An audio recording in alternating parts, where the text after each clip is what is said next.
Bueno, sí, se oye. Bueno, colegas, amigos, un año más aquí en Formentor. Dejadme decir dos cosas antes de daros la palabra para que hagáis a nuestro amigo Pascal Quiñar las preguntas que consideréis oportunas. Los miembros del jurado hemos celebrado con entusiasmo apolíneo, dionisíaco y hermético el encuentro con Pascal Quiñar. Hemos reconocido en su majestática concepción de la escritura la rehabilitación del sentido primordial de la literatura. Es el camino que nos lleva a la verdadera razón de ser de la literatura, la contemplación pasmada del milagro del lenguaje. Quiero citaros una frase de Pascal en uno de sus libros que creemos que traduce bien cuál es la personalidad de nuestro escritor premiado en Formentor y al mismo tiempo la intuición primordial que ha guiado la conciencia y el subconsciente de todos los escritores hasta el día de hoy. Escribir, dice Pascal, con esa palabra que está continuamente en la punta de la lengua y con el conjunto del lenguaje que se escurre entre los dedos. A partir de ahora, a vuestra disposición, las preguntas que queráis.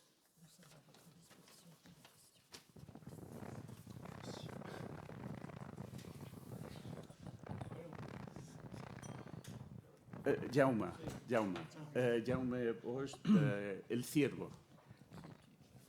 Felicidades, señor Quiñar, y felicidades al jurado por haberle premiado y por dar la oportunidad de conocer aquí a un autor que le llaman de culto, quiere decir que es un autor difícil y que es un autor que no se conoce mucho, que la verdad no conocíamos mucho. Creo que es una buena oportunidad para que lo conozcamos bien aquí nosotros, por tanto, muy contentos de este premio también nosotros. Y quiero preguntarle, usted ha recibido muchos premios, quería preguntarle qué representa para usted recibir el Formentor.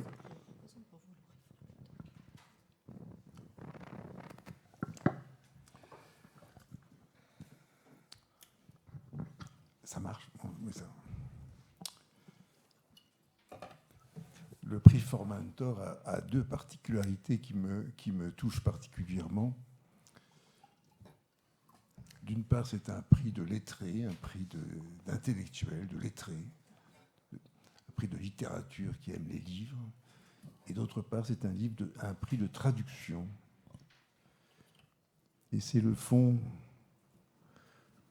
peut-être, de l'expérience littéraire, mais pas seulement. Il y a d'autres expériences semblables que d'essayer de retraduire sa vie, de retransformer les épreuves, les expériences, les traumatismes, sous une façon peut-être embellie, en tout cas améliorée au travers de l'écrit. El premio Formentor presenta para mí dos particularidades. La primera es que es un premio de letrados, de intelectuales, que recompensa a la literatura mediante los libros. Y la segunda es que es un premio de la traducción. Tiene ese fondo, ese trasfondo de experiencia literaria, esa necesidad de retraducir y que al mismo tiempo pues, habla de las experiencias, las pruebas, los traumas de la palabra escrita.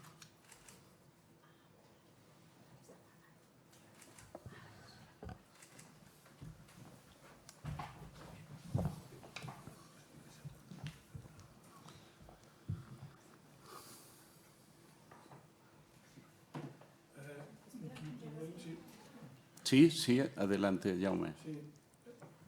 Quería preguntarle, bueno, supongo que le he preguntado ya mucho sobre eso y sobre su experiencia como editor y su vida, digamos, del mundo o del papel de editor. Yo he leído en algún sitio que usted dejó de ser editor cuando se dio cuenta que la función del editor se convertía más en la del papel de un agente comercial. Y también he leído que usted dice que no quería ser editor porque no quiere hacer la función de crítico. Entonces quería preguntarle, ¿qué cualidades tiene que tener un crítico? ¿Quién puede ser crítico entonces?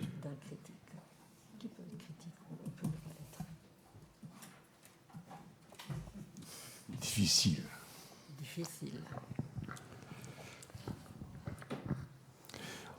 À la vérité, j'ai quitté le métier d'éditeur en 1994, il y a bien longtemps, parce que j'avais travaillé pendant 25 ans dans ce rôle et que ou je continuais 25 ans encore, ou bien je prenais ma retraite prématurée, ce que j'ai préféré faire.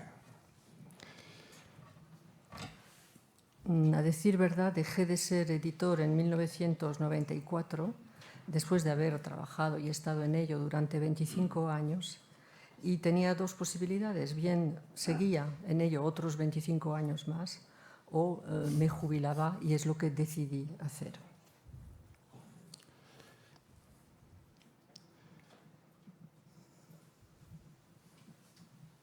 J'ai travaillé chez un éditeur qui, d'ailleurs, sans doute, on va voir le petit-fils arriver tout à l'heure, Antoine Gallimard. J'ai travaillé donc pour Gaston Gallimard, pour Claude Gallimard, et ensuite pour Antoine Gallimard, que j'ai quitté en effet en 1994. Le métier, en effet, a changé. Lorsque nous étions lecteurs, au comité de lecture de la maison d'édition, nous n'avions pas le droit de rencontrer les critiques et nous n'avions pas le droit de rencontrer les auteurs. Nous devions, c'était André Gide qui avait eu l'idée de ce comptoir d'édition, nous devions rendre compte, sans aucune espèce d'influence, des livres, des manuscrits du moins, que nous avions en lecture. Ensuite, en effet, vous avez raison, le métier a changé. Les auteurs ont demandé à être accompagnés. Les critiques, comment dire, sont rentrés dans les jurys et dans les lieux de l'édition. Mais ce n'était pas la raison pour laquelle j'aurais quitté ce... Si vous voulez, la littérature, pour moi, est quelque chose d'assez vertical. C'est une expérience, comment dire, entre soi et soi, et adressée, à mon avis, à personne. Un peu comme les expériences spirituelles de la mystique, par exemple.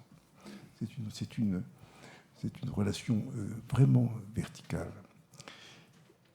Il est normal, oui. Je suis désolée. He trabajado en una editorial, primero pues, en estos momentos con el nieto del fundador de la editorial, que es Antoine Gallimard, y que seguramente veamos después.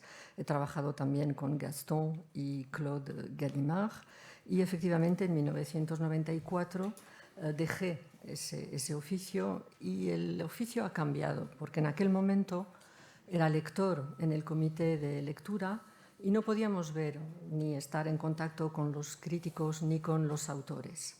André Gide tuvo esa idea, no quería que hubiera influencia entre el libro, el lector y el escritor. Luego cambió y empezamos a acompañar a los autores y a los críticos porque ellos lo necesitaban. Y para mí la literatura es algo vertical. Es algo que existe entre uno mismo y uno mismo, que permite vivir esas experiencias y mantenerse en ese espíritu. Et maintenant, je réponds à la question plus précise sur les critiques et sur l'idée, comment dire, la fonction, la belle fonction qui consiste, comment dire, à représenter un groupe et à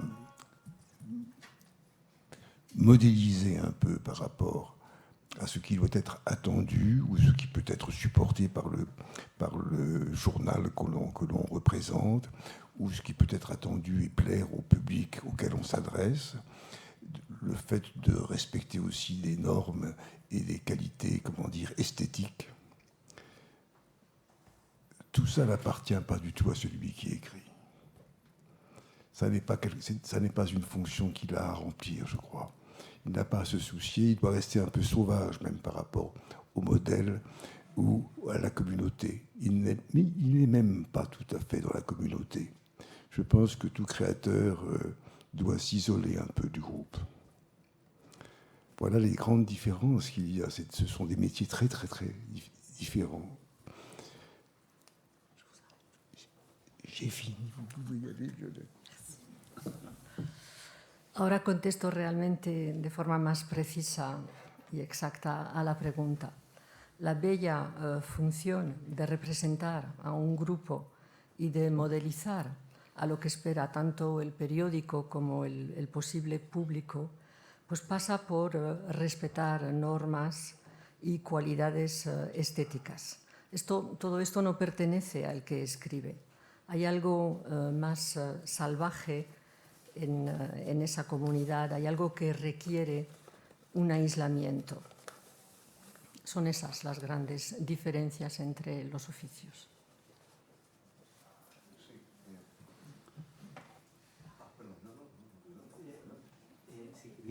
Alejandro Luque de Yotown quería preguntarle en ese espacio entre uno mismo y uno mismo, en esa verticalidad, ¿qué lugar ocupa el lector? ¿Podemos desentendernos de él?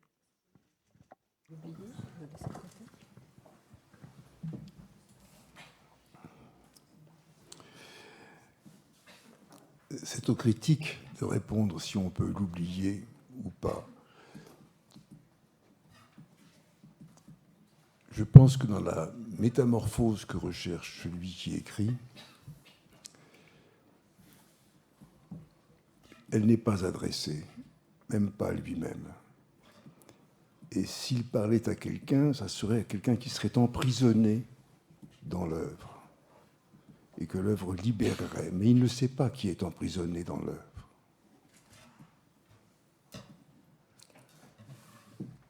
Son los críticos los que pueden decir y olvidar o no si el lector ocupa un lugar. En esta metamorfosis, el que escribe no se dirige ni siquiera a sí mismo, o si lo hace realmente no lo sabe. Es un poco prisionero.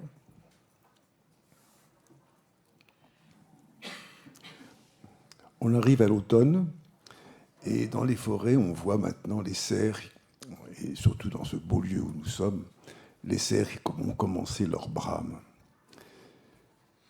Lorsque vous voyez les bois sur la tête des cerfs qui poussent comme ça, enchevêtrés, avant qu'ils se combattent les uns et les autres, ces bois magnifiques sont inadressés.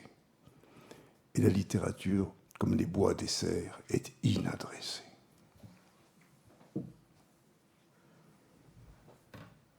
Estamos llegando a la estación del otoño y hay ciervos, sobre todo en este bello lugar. Aquí la naturaleza está muy presente y los ciervos en sus luchas se enredan unos con otros, y de la misma forma que la naturaleza no tiene público objetivo, pasa un poco lo mismo con la literatura. No hay un público objetivo. Tengo una curiosidad y una pregunta. La curiosidad tiene que ver con la intendencia de su trabajo. Usted ha confesado en varias ocasiones, en varias entrevistas, que se despierta a las 3, 4 de la mañana y que a partir de ese momento empieza a trabajar. Incluso haya hueco para ver amanecer todos los días. Una suerte poética, ¿verdad? Y que además lo hace todos los días del año. Es decir, que lleva décadas trabajando a diario. Quiero conocer un poco más sobre esa rutina diaria y cómo se arma de valor para poder sostenerla. Eso en cuanto a mi curiosidad. Y en cuanto a la pregunta, las conversaciones en Formentor ha tratado a lo largo de sus ediciones siempre de establecer un puente de comunicación entre la literatura europea y la literatura española o en lengua española. ¿Qué puntos de encuentro haya usted entre la literatura francesa de la que usted procede y la literatura española? ¿Qué le interesa de esta segunda y qué puntos de encuentro, de haberlos, haya en ellos? Gracias.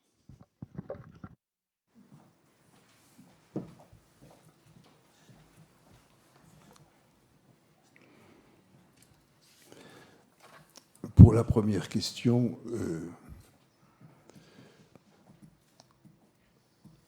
l'aube en ce moment se lève si tard que je me lève quand même bien avant elle, parce que s'il fallait que j'attende 7 heures pour me réveiller, ça serait quand même un peu tardif.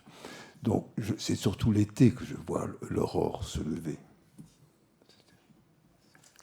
Con respecto a la primera pregunta, en estos momentos el alba pues, llega bastante tarde, a las 7 de la mañana. Si tuviera que esperar como ella, me levantaría muy tarde. Yo me levanto bastante antes.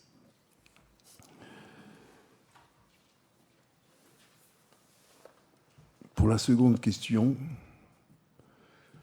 ma réponse va être très personnelle parce que vous n'avez pas à le savoir, mais en plus d'être écrivain, parfois j'aime aller sur la scène dans le noir, faire des spectacles avec des oiseaux pour créer une espèce d'imprévisibilité. Y con respecto a la segunda pregunta, la respuesta es bastante personal, porque yo como escritor, a mí lo que me gusta es estar en esa escena oscura, negra, con pájaros.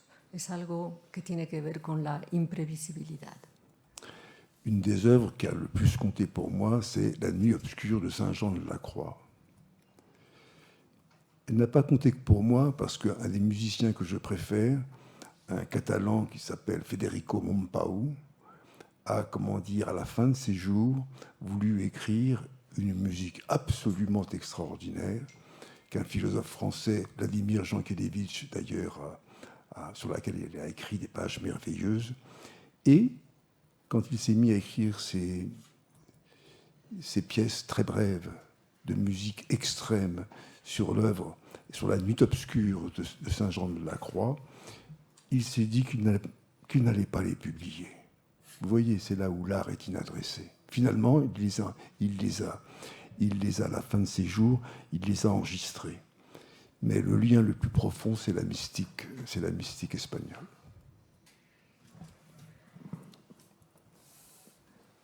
Con respecto a la obra, una de las obras que me gusta más, que es Noche Oscura de San Juan de la Cruz, Federico Mompau, que es músico, al final de sus días hizo una obra sobre Vladimir Jankélévitch en unas páginas maravillosas, pero no quería publicarlas.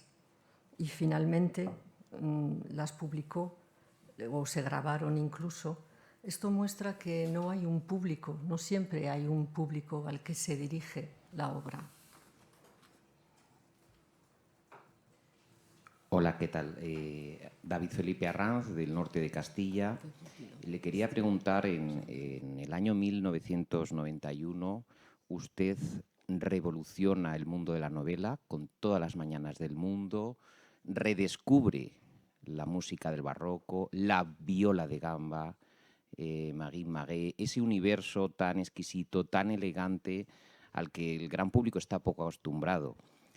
Es consciente de la enorme labor que hizo de difusión de la música de ese tiempo, y luego, como rebote, el estreno de la película de Alain Corbeau todavía difundió aún más ese universo del barroco.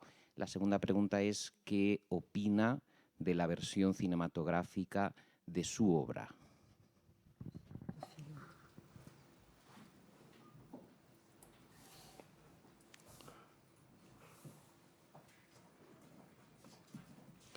C'est un plaisir ici de parler, de penser à Jordi Savall.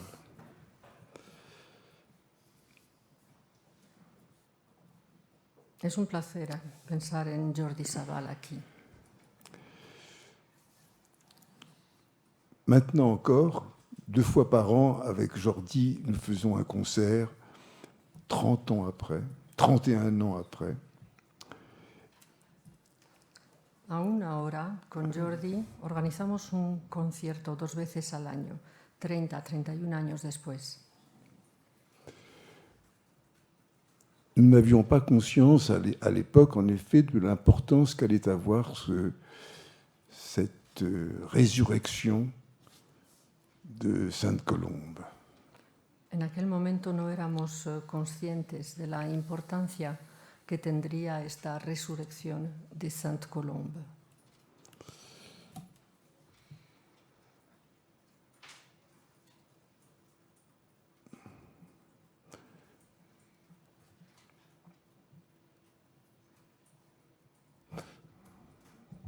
Je ne sais plus quoi dire d'autre, on va dire. Je ne me rappelle plus la fin de la question. La deuxième partie de la question, c'était la version cinématographique.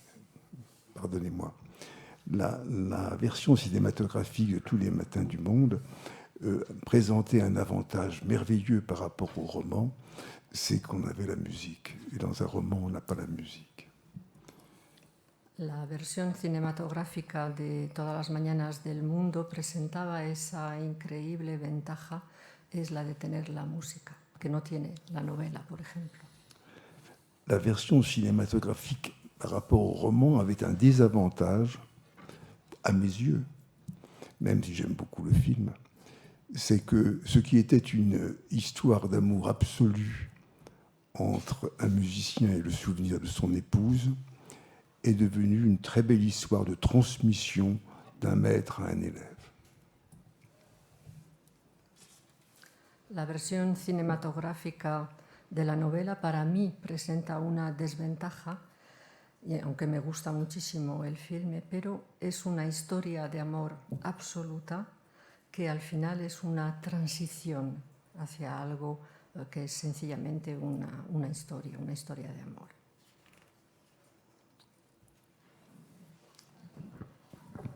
Sí, si me permite hacerle dos preguntas. Usted dice que el ejercicio de la escritura son unos ejercicios espirituales, ¿no? Pero también en esto enlaza con San Juan de la Cruz. Yo no sé si lo que su literatura, el efecto que produce es revelar velando. No sé, revelar velando.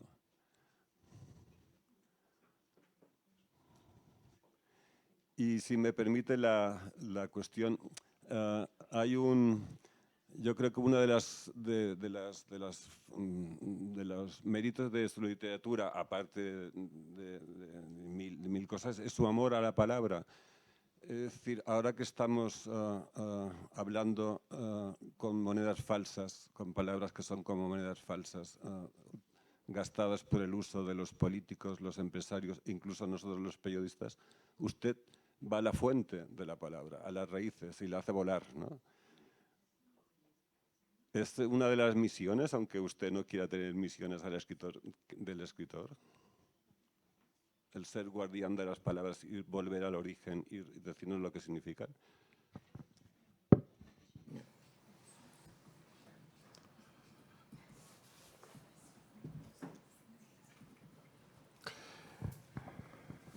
Pas le gardien des mots, mais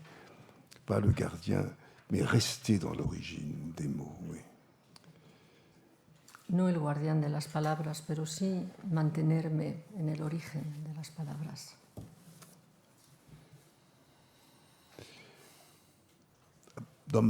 J'ai eu quelques difficultés dans ma toute petite enfance par rapport au langage et par rapport à la nourriture. He tenido ciertas dificultades en la infancia con respecto al lenguaje y con respecto a la comida, a la alimentación. Les mots restent pour moi mystérieux. Il faut sans cesse que j'en recherche l'étymologie, comme s'il y avait comme si la nature parlait en eux avant le langage. Para mí las palabras siguen siendo misteriosas. Siempre tengo que ir a buscar su etimología, como si para mí la naturaleza estuviera antes del lenguaje.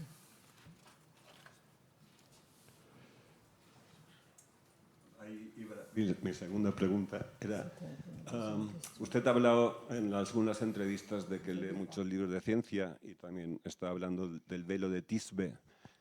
Y le quería mencionar que en el libro que Alexandre von Humboldt regaló a Goethe, dedicó a Goethe, él puso un grabado donde se ve al dios Apolo, que es una figura masculina, levantando el velo de Isis, que es la diosa de la naturaleza, una figura femenina.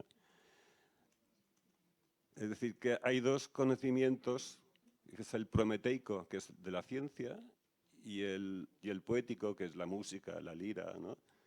Que también se tienen que compenetrar.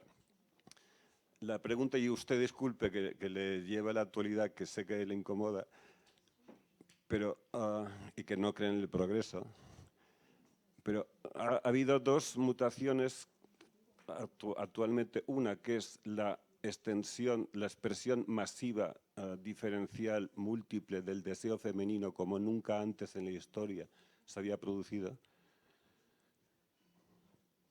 Y me pregunto si esto está creando una mutación de lo que es de sus ideas sobre el erotismo, o si hay una herida de la emergencia del erotismo femenino sin censura, libre, masivo, hegemónico, con el erotismo masculino. Esto se ve por una parte, ¿eh? Y segundo, si cree usted que puede haber un cambio ontológico en el ser humano a partir de la máquina, de la tecnología, de la inteligencia artificial. Digo un cambio ontológico, no digo progreso.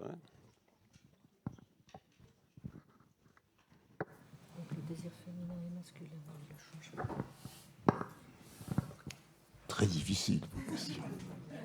Muy ardua. Veuillez m'en excuser.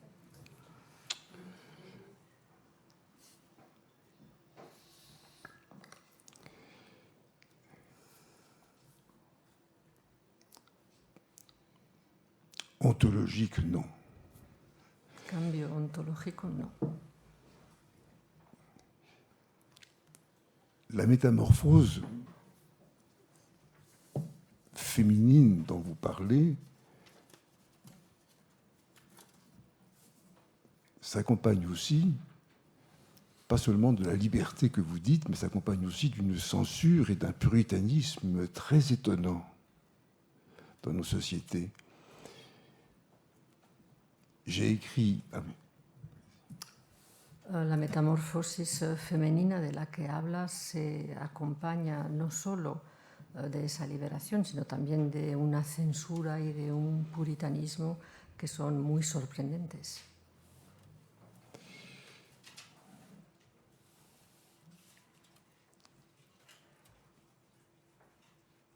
La liberté profonde qui m'avait poussé à écrire 3 livres d'orgue sur la sexualité romaine puis chrétienne, en réponse aux censures que commençaient à connaître par la loi américaine toutes les images qui devenaient interdites pour des raisons religieuses ou pour des raisons du respect dû à l'enfant.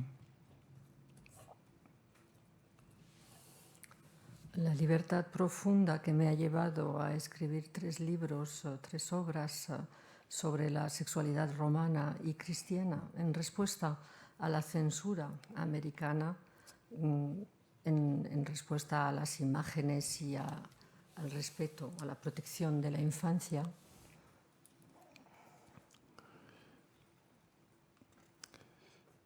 Cette transformation a fait qu'on a perdu l'idée que je trouvais extraordinairement riche, révolutionnaire, qui était celle de Freud au début du XXe siècle, selon laquelle l'amour comme la sexualité n'avait aucune sorte d'objet. Sí. Esta transformación ha perdido en el camino la idea que me parecía tan rica y revolucionaria, la idea de Freud con respecto al amor y al sexo que no tenía ningún objeto.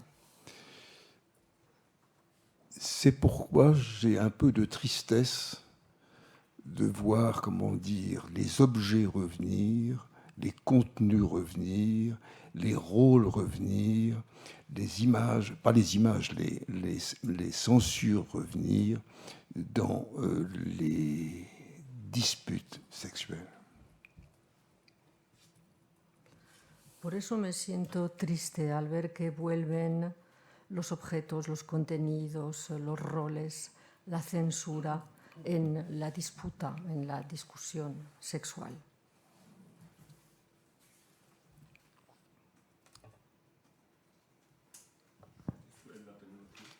Y la tecnología, la cuestión sobre la tecnología. El rol de la tecnología. La technologie.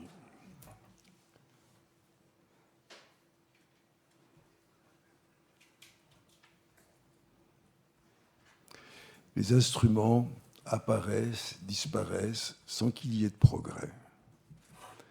Les arts apparaissent, disparaissent sans qu'il y ait de progrès.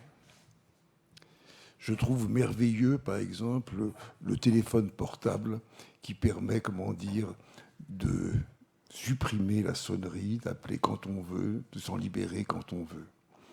Je trouvais tout aussi beau le luth à la Renaissance qui a disparu soudainement, sans qu'il y ait de raison, alors que c'est un instrument merveilleux. Même chose pour la viole de Jordi Savall, qui avait disparu à la Révolution française d'un seul coup. Bref, je ne peux pas tenir de discours sur les instruments.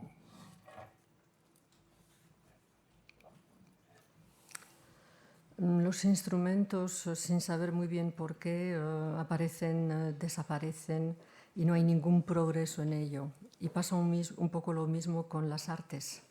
El móvil, por ejemplo, pues tiene su timbre, lo podemos apagar, enchufar, podemos llamar, podemos liberarnos de él. Y pasó un poco lo mismo en el Renacimiento con el laúd. Es un instrumento que desapareció y no se sabe muy bien por qué. Luego lo mismo con la viola de Jordi Savall en el momento de la Revolución. Es un poco incomprensible esa aparición-desaparición.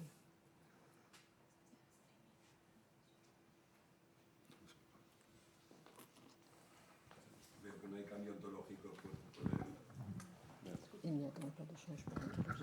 Sí, no, me refería a si hay filósofos que hablan de un cambio ontológico, de un mundo posthumanista, en base a que si hasta ahora el temor del ser humano al doble, el ser salvaje, incivilizado, ahora el temor desde hace tiempo es el doble artificial, digamos, la máquina, el robot, la inteligencia artificial, que como usted bien dice, es más pavorosa la estupidez natural del ser humano que la inteligencia artificial de la máquina, ¿no?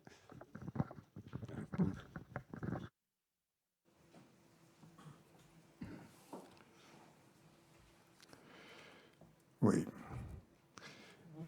On est dans la montagne, sous le ciel. Ils verront peut-être disparaître notre civilisation et l'humanité, mais ontologiquement, le ciel, la montagne, la nature resteront. Donc je ne vois pas une modification ontologique. En efecto, aquí estamos en un lugar rodeado de montaña, de cielo. Es posible que desaparezcan ontológicamente, pero realmente no lo creo. La naturaleza siempre permanecerá.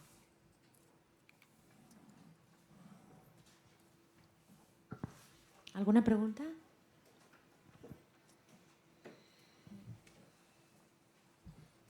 Bueno, si no hay ninguna... Sí, Jaume. No. Una última pregunta, perdone. Usted, como volviendo al tema de la edición, ¿qué obras suyas habría tenido que rechazar o habría rechazado como editor? ¿Pequeños tratados o de Ternier Royon, por ejemplo?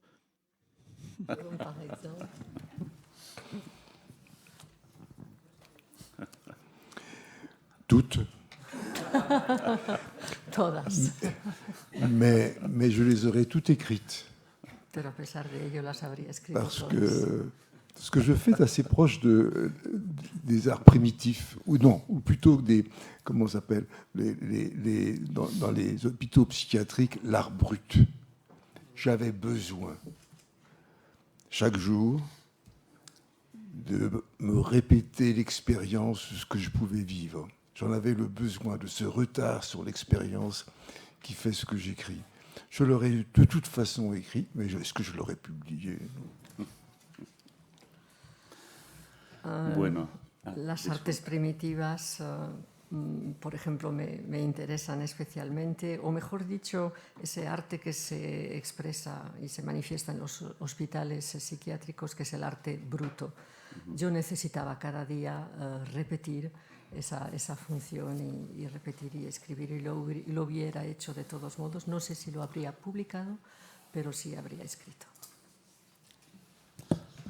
Bueno, ya sabéis que el lenguaje coloquial es una abreviatura perezosa y cuando nos preguntan quién ha ganado el premio Formentor, siempre tenemos que hacer la siguiente aclaración. El premio Formentor no lo gana nadie, porque no es una carrera, no es un torneo deportivo y sobre todo porque nadie lo pierde. El premio Formentor es un elogio al escritor, al conjunto de su obra y, sobre todo, una recomendación pública. Por favor, no dejen de leer la obra de Pascal Quignard. Gracias. Y creo que ahora habrá un cóctel para que podamos brindar juntos por aquí cerca. Y una cosa más, es decir, somos muy conscientes del esfuerzo que tiene que hacer un ermitaño de las letras para acompañarnos en estas jornadas de Formentor y hacer este esfuerzo de traducción permanente de su obra a este lenguaje nuestro. Por lo tanto, Pascal, merci beaucoup. Merci. Vamos a brindar. Gracias.